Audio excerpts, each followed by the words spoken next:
Ici, on a mon chat à moi, mon chat personnel, Cléo. C'est un mâle. Il y a à peu près au moins 10 ans. On ne connaît pas son âge. Il est arrivé chez moi en 2016. Il n'était pas chaton, alors on présume à peu près 10 ans. C'est un chat qui est violent dans le sens que je ne peux pas l'amener au vétérinaire. Alors, on va essayer de voir qu'est-ce que je vois dans son œil comparativement à ses symptômes. Lui, il y a des petites diarrhées à peu près, je dirais 8 fois en 24 heures. Alors, aux 3 heures, il y a une petite diarrhée. Il est de même depuis qu'il est arrivé. J'ai changé la bouffe, donné ci, donné ça, ça revient tout le temps. Euh, c'est plus évident quand il mange un petit peu plus de pâté. Alors, j'essaie de garder le pâté au minimum. Et aussi, c'est ça, diarrhée et il vomit régulièrement.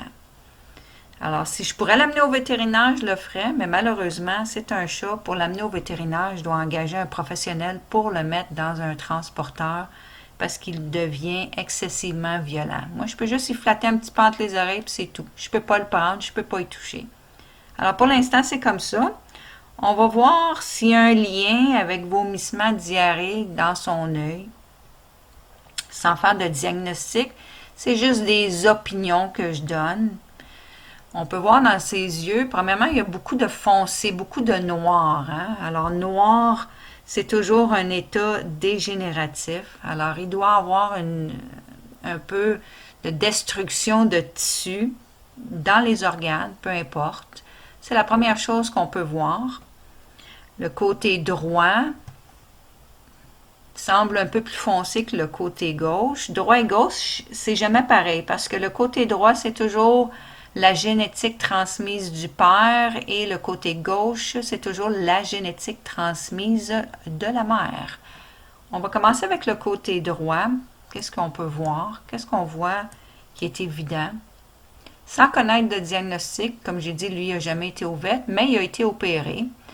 Ici, c'est la première chose qu'on voit. Ça, c'est la thyroïde. Est-ce qu'il y a un lien avec diarrhée, vomissement et faiblesse de thyroïde, hyperthyroïde?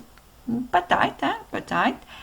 Après, ici, on voit, ça, c'est la section de la hanche, la zone de la hanche. Alors, oui, il marche un petit peu ambulant. Alors, si on me dirait qu'il y a des problèmes de hanche, ben, je dirais que je ne suis pas surprise. Et ici, on a poumon. On peut voir ici que c'est quand même plus noir et ça, c'est le côlon ascendant. Alors, il y a de la dégénération quelconque, peu importe la raison, dans son côlon ascendant. On va aller voir du côté gauche de son œil. Côté gauche représente tout le côté gauche du corps, côté droit, toujours le côté droit.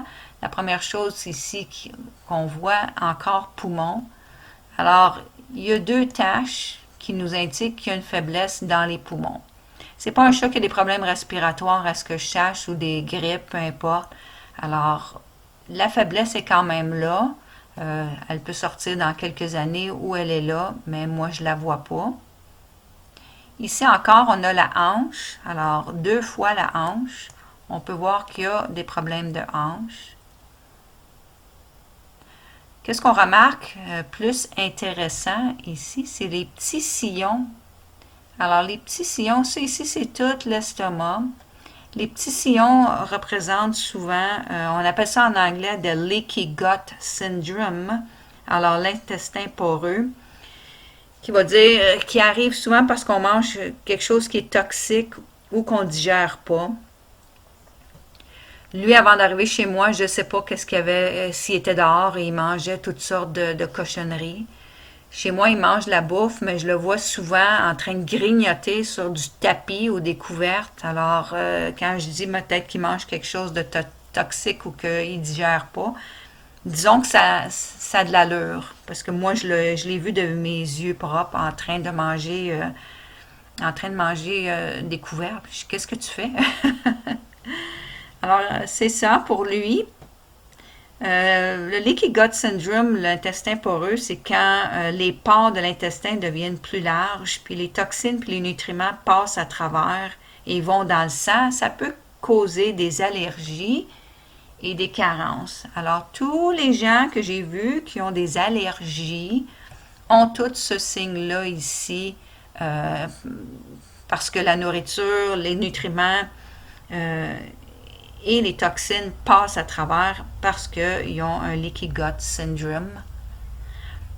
Autre chose qui est intéressant pour lui, on va vous montrer une autre photo. La voilà. Sur la partie blanche de l'œil, on appelle ça la sclère. Ça, c'est toujours mon Cléo. La sclère, chaque vaisseau sanguin, point, tache veut dire quelque chose. Ici, dans son œil, à cet angle-là, je ne vois pas de vaisseau sanguin. La sclère donne beaucoup plus d'informations que l'iris. Alors moi, je fais la sclérologie et je fais l'iridologie. Regarder la sclère d'un chat, c'est vraiment pas évident. Lui, je l'ai pris d'un bon angle. Pourquoi je vous montre cette photo-là? Parce qu'on peut voir ici, à l'extérieur de l'iris, un genre de bleu grisâtre. Alors, ça tire vraiment sur le bleu. Qu'est-ce que ça veut dire, ce bleu à l'extérieur de l'iris? C'est un manque d'oxygène dans le sang dû à un manque de fer. Alors, soit qu'il n'absorbe pas le fer ou il ne l'utilise pas. On se souvient de ça, s'il n'absorbe pas ou il l'utilise pas. Puis ici, je viens de dire qu'il y a les nutriments passent à travers, ça peut faire des carences et ou des allergies.